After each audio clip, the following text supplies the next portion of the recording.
আৰু নামনি সোৱণশিৰি জলবিদ্যুৎ প্ৰকল্পৰ কামটো সম্পূৰ্ণৰূপে বন্ধ কৰি বান্ধটোৰ যিমানখিনি হ'ল সেইখিনি ভাঙি দিয়াৰ ব্যৱস্থা কৰিব লাগে। আমি চৰকাৰক দাবী উত্থাপন কৰিছোঁ যে নদীবান্ধ যদি নাভাগে তেতিয়াহ'লে কিন্তু ভৱিষ্যতে পুনৰ এখন কেৰেলা অসমত সৃষ্টি হ'ব আৰু তেতিয়া অসমৰ মানুহক কোনো বচাব নোৱাৰিব।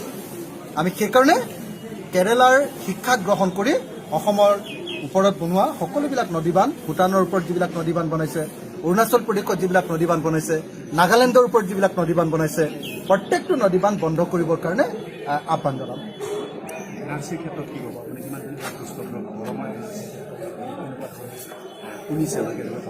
আচলতে NRCৰ ক্ষেত্ৰত সামগ্ৰিকভাৱে চাবলৈ গ'লে কোনো মানুহে সন্তুষ্ট নহয়। কাৰণ NRCত সাংঘাতিক ধৰণে ভুল ভ্ৰান্তি আহিছে। আমাৰ পৰিয়ালটোৰ কথা যদি চাওঁ, NRCত মই আজিলৈকে কোৱা নাই কাকো, সেইকাৰণে যে NRCখন শুদ্ধ ৰূপত হৈ যোৱাটো আমি বিচাৰোঁ। আমাৰ নিজৰ পৰিয়ালটো, মোৰ নিজৰ যিটো পৰিয়াল, নিজৰ যিটো সৰু পৰিয়াল, এই পৰিয়ালটোৰ ক্ষেত্ৰতে 3টা ভুল তাত আমি দেখিবলৈ পাওঁ।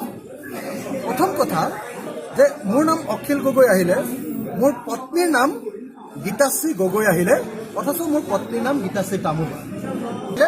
কিন্তু যেতিয়া আকৌ মোৰ সন্তানৰ নামটো আহিলে নচিকেতাৰ ক্ষেত্ৰত নচিকেতাই উপাধি নিলিখে, অকল নচিকেতা লিখে। যেতিয়া নচিকেতা আহিলে, নচিকেতাৰ দেউতাকৰ নামটো আহিলে গীতাশ্ৰী গগৈ আৰু নচিকেতাৰ মাকৰ নামটো আহিলে অখিল গগৈ। গতিকে NRC কিমান শুদ্ধভাৱে কৈছে সেইটো আপোনালোকে আমি সকলোৱে জানি লোৱা দৰকাৰ। অথচ ড্ৰাফ্ট NRCত কিন্তু শুদ্ধভাৱে আহিছে। যেতিয়া ফাইনেল ড্ৰাফ্টটো ওলালে, ফাইনেল ড্ৰাফ্টটো আহোঁতে আকৌ ইমানবিলাক ভুল তেওঁলোকে কৰে। গতিকে NRCত যে অনেক ভুল ভ্ৰান্তি হৈছে এইটো নিশ্চিত।